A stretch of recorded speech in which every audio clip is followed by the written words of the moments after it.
Ito ka do.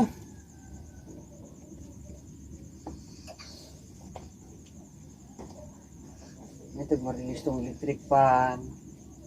Nakahatag ng gate pass. Kaya rin itong ma-repair.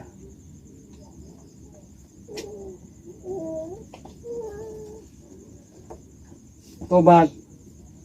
Kaloy kami.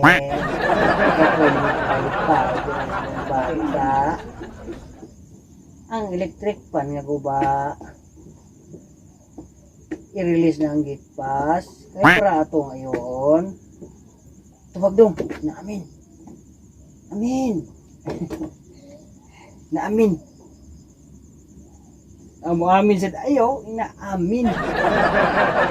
Oh, amin. Sige na. Tulog na eh. Kapoy na po kong paypay. Pero ko pa ni hapon. Hapit na alas 10.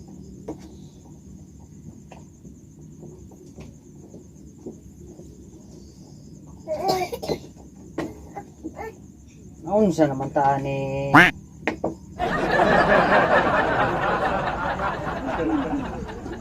Tug na kapoy na. Ayaw pag sabot lagi di ang mama. Anong di ka sabaan?